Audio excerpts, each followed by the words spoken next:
got some stuff behind me. Of course, my create along little card is always there because I like to put it down when I'm filming. And I've got beads hanging on the wall because I have this big master plan for what I'm going to do with them. But sometimes I just don't finish things because I'm very busy. So I'm going to flip this around and take you on a little tour, starting with the doors.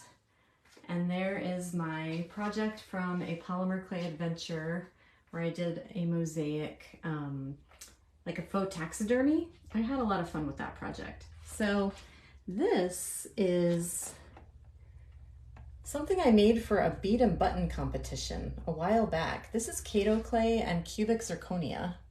I'm like the bling queen. Hi Roberta, hi, Happy New Year. I like to put a lot of bling, so I had bought a bunch of cubic zirconia and I made this really fun spiral pattern thing and this big tribal necklace. I actually had someone commission me a smaller version of this for his wife for a Christmas present because he really liked it. He saw me wearing it. So that's just my polymer clay stuff hanging on the wall. And the thing I love best about this is that I have bamboo floors, which makes cleanup so nice. So I don't know what it is about artists and their cubby holes, but I have 3 of these things. They have big drawers on the bottom and little drawers on the top, and I really love them. And look, because the drawers are metal, they can come right out and I can take this whole thing to my work surface with me, and I love it.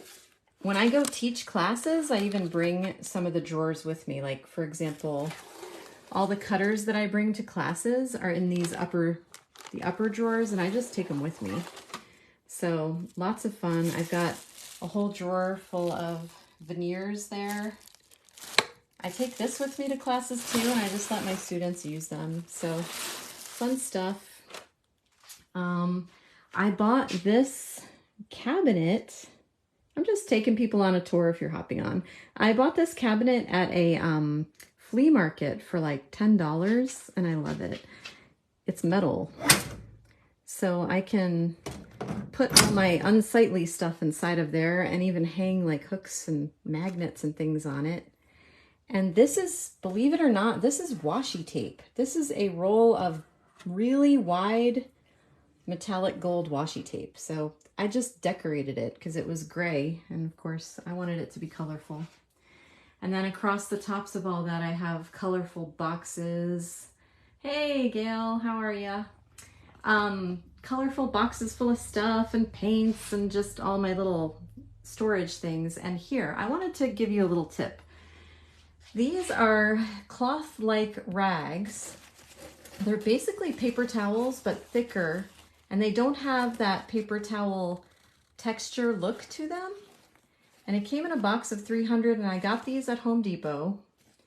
And this is what I use to clean up my work desk, and I use it with like alcohol and acetone, which I'll show you that in a minute too, to clean my glass and tile surfaces and my metal tools and stuff. You don't ever want to use those kinds of solvents. You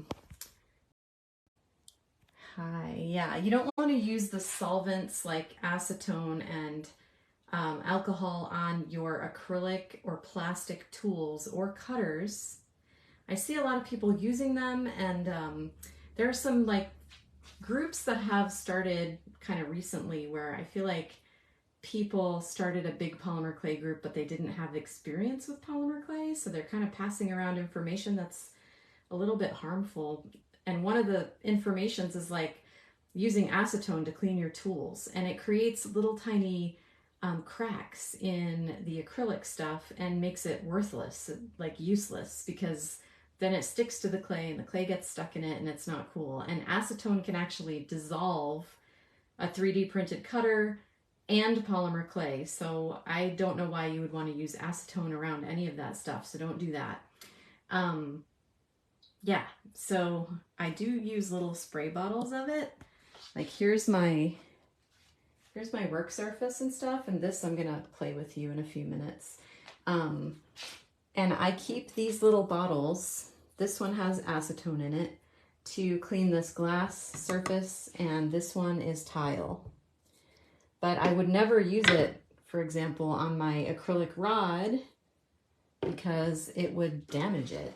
Or on my like acrylic tools. I will take this to the sink and wash it in soap and water. I would not use alcohol or acetone on that. You're getting a little sneak peek too. Look, I designed some snakes. I like snakes. I don't know. People like them. I designed 2 different kinds. These cutters will be in the shop soon.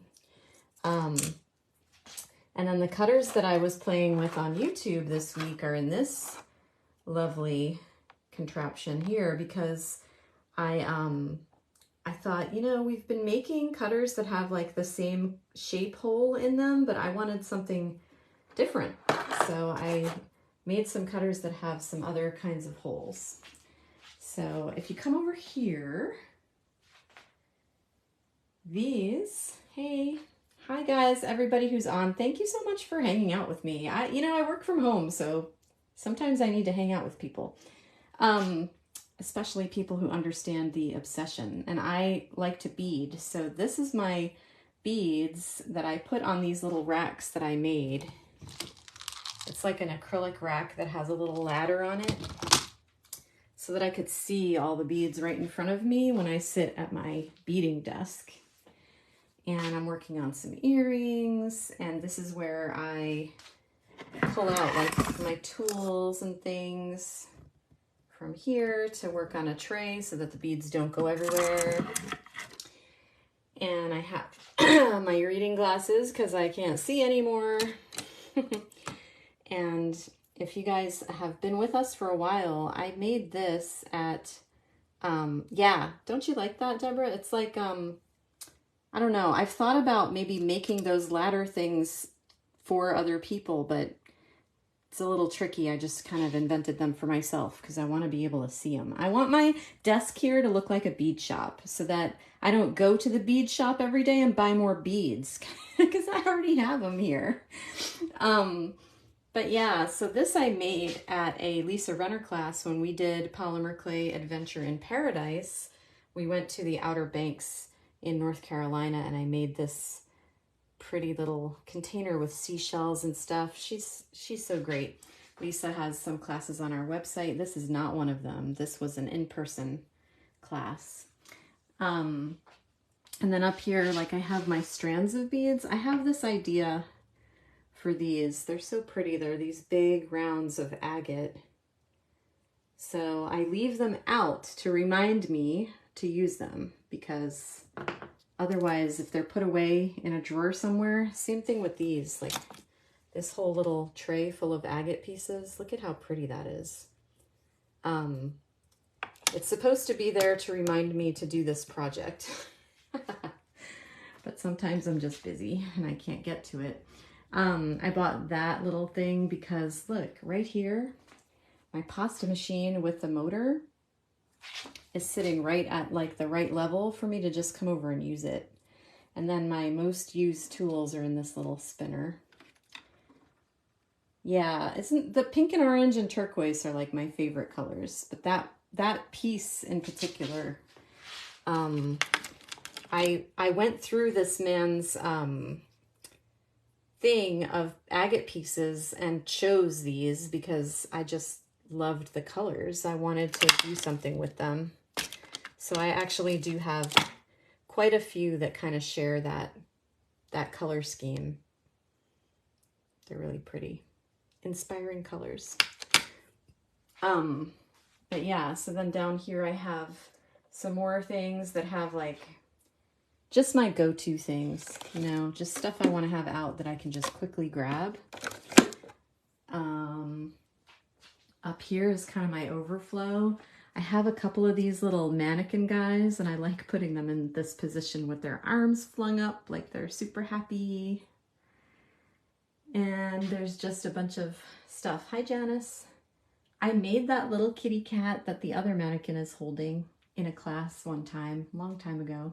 I sewed him. And then I have this side of my house is super hot, so I have to block out the sun completely during the day. So that's my little work desk with my computer and some other fun, funky stuff.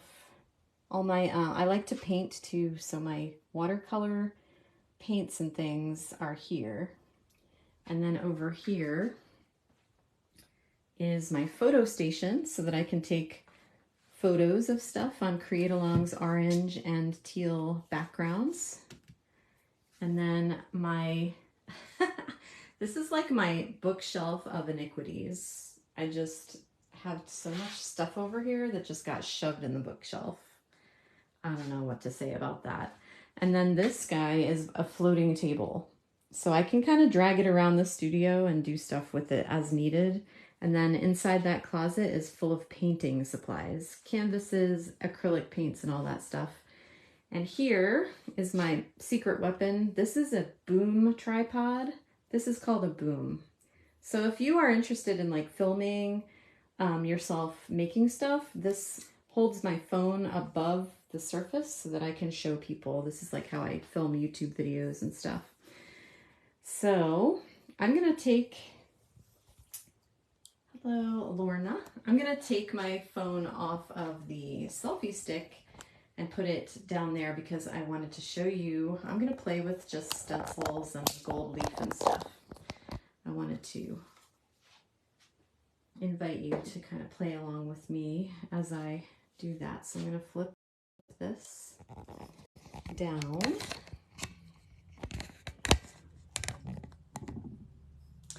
And I have a fun little sneak peek. Where did it go? Oh, this is the stencil from next month's Create-Along box and Let's Make Earrings kit. This is like a bamboo pattern because the theme for next month is Zen. So I wanted to play with this. And then I have scrap clay. I just grabbed a bunch of light colored stuff. There's some glitter in there and some shiny stuff. I don't even know what was going on, but I conditioned it and rolled it, and look at that right there.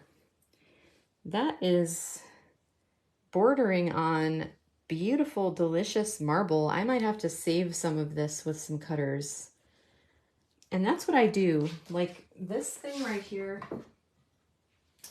this tile is exactly that. When I'm rolling out clay and there's a beautiful pattern that I want to capture, I just stop and cut them out. So I feel like I'm gonna have to do that again with this because I can't believe I turned this over and this like beachy, pretty pattern is right there. So that's some of the best stuff is a surprise. This one, not so much. It's kind of messy. But this one, I really like. So before I put gold leaf on it, I'm gonna protect and save part of this for some other design. Let me see what cutters I have. So I keep, if you've gotten a clamshell from us in the mail, because we use these to protect things in the mail, I keep one full of the cutters that I use most, and I tend to work kind of small, so I keep this right out on my desk so I don't have to go looking for them. So that's another way that you can use your protective packaging that you get from stuff in the mail. Just keep it around to do things with it. So since it is, let me see, I like this little flower. Since this section's kind of small, I think I'm just gonna pick a couple pieces and cut them out and save them and make some earrings with them later. So just a couple flowers. I feel like Bob Ross, just happy little flowers. I'm just gonna cut them out and save them for later on my little tile that needs to be baked. See, I mean, how could I not save that part? It might be a little hard to see right now. I feel like the exposure on this live is a little bit bright, but I'm gonna put those on a tile off to the side because I will bake them when I bake the rest of the things that I'm playing with. And then just cut off that piece. Throw it in the scrap pile because I think that, like, I never waste a scrap.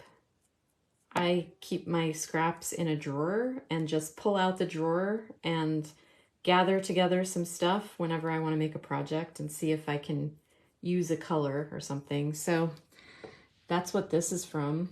This piece of clay is a scrap purple that I made, covered with more scraps from the earrings that I made on YouTube, which are these. So if you haven't been to Polymer Clay TV this week, I made this entire earring set on YouTube so that you could follow along and learn how to do it. Because I think this is cool. I mean, there's glitter underneath, and then there's like a matte sari Indian fabric kind of pattern over the top of it. And then it is resined for a high shine. I even did the earring assembly, so you can see the whole thing on YouTube if you go check it out. It's the latest video posted on the channel. And I'm going to be back to that. I think there'll probably be like 2 projects a month on YouTube. So the other thing I decided is that if you would like a chance to win the earrings, you can leave me a comment on the YouTube video, and I'm going to pick from the comments. I'm going to send these to somebody because I don't really sell this style of earrings, and God knows I don't need more because I have like probably 8,000 pairs of earrings. So I'd rather make them for fun and give them away. So I decided I'm going to start giving them away to comments on the YouTube channel. So you can go check out the video and leave me a comment, and I'll put your name in the hat. So anyway, all right, let's do some stenciling. So there's 2 ways that I like to use my gold leaf with stencils, and one of them is to just roll the stencil over the clay first.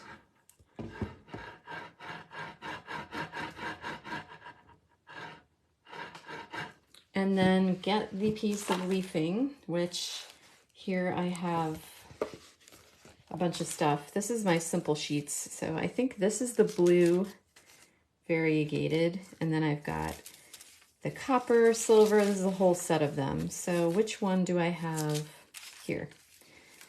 So because I tend to work kind of small, I do keep the scraps, of course, because you don't have to waste them either. You can keep them since they are stuck to the backing paper of the simple sheet. I can keep all the scrap and just keep using it till it's gone. So I think I'll just do this on this side over here. And you can press it through the simple sheets and the stencil.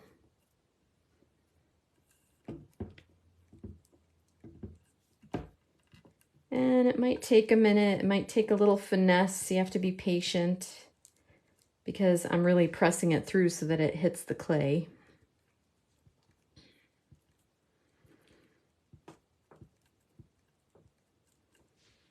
And then maybe even rub or roll over it so that we're getting contact with the clay underneath. Let's see how we're doing.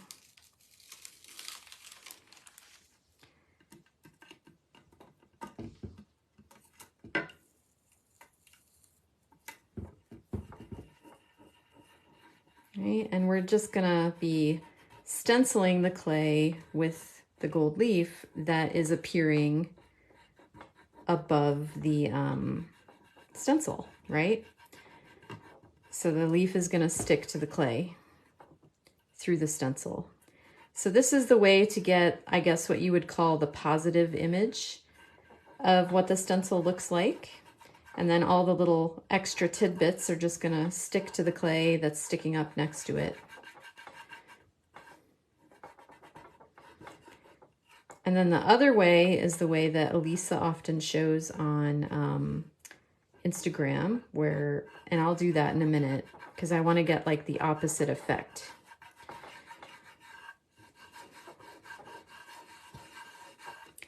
So there's the clay that is textured and stenciled with this pattern. Let me pick this up so you can see it.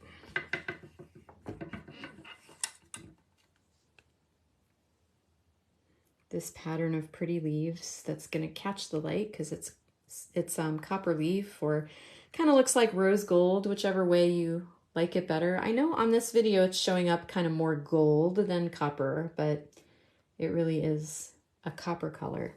So then the other way that you can do this is by putting the leaf directly onto the whole sheet of clay, which is pretty easy to do. I think I want to do less because I'm just going to make earrings and I don't need all this clay.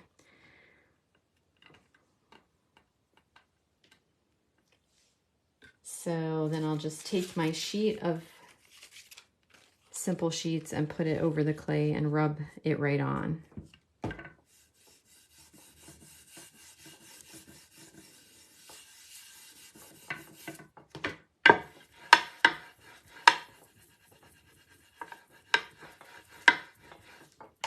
So then what happens is this leafing product is going to stick to the clay. Sometimes you have to encourage it to kind of break off so it sticks. There we go.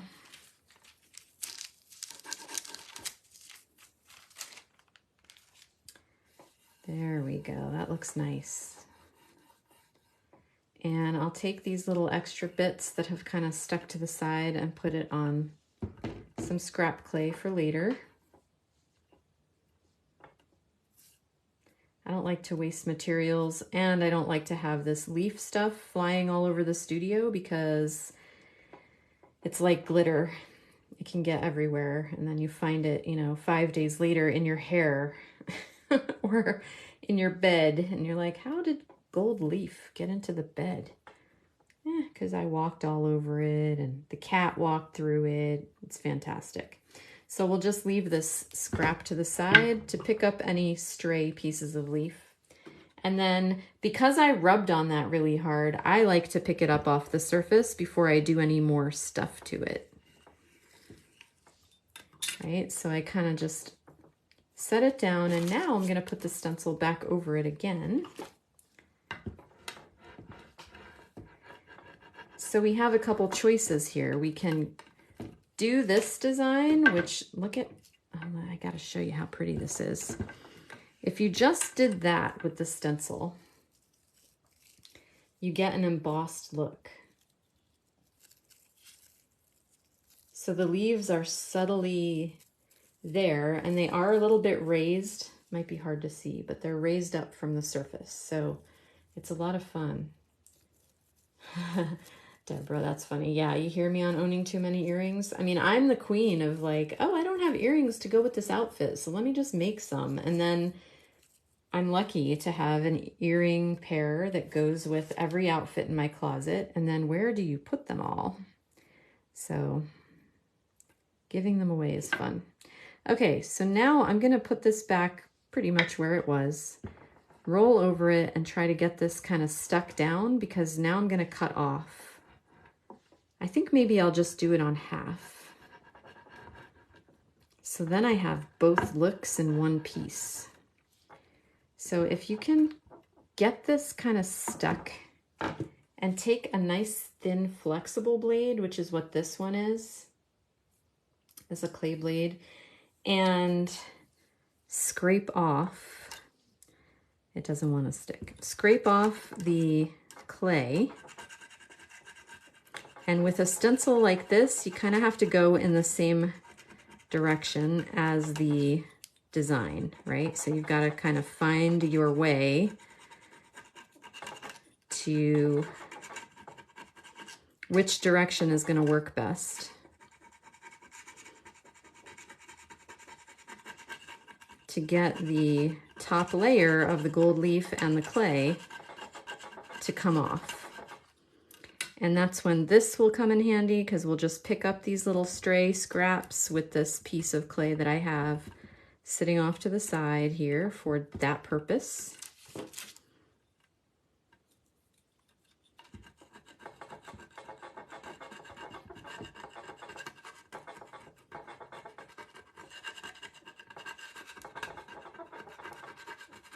And then I wanted to show you a third way to get the leaf off of the stencil design.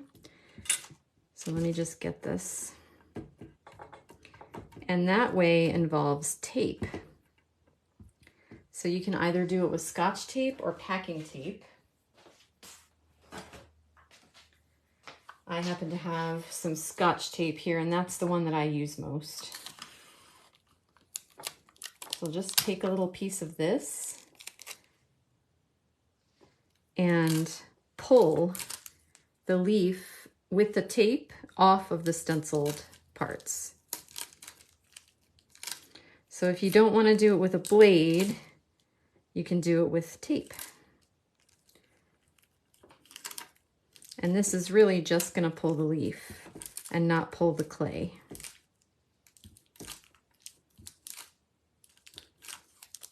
So you can be as careful or not careful as you want until you reveal the stencil design. And now I have a couple different things going on the same piece of clay, which I like because it makes it for a good pair of coordinated earrings. So at the top here, I have the embossed pattern.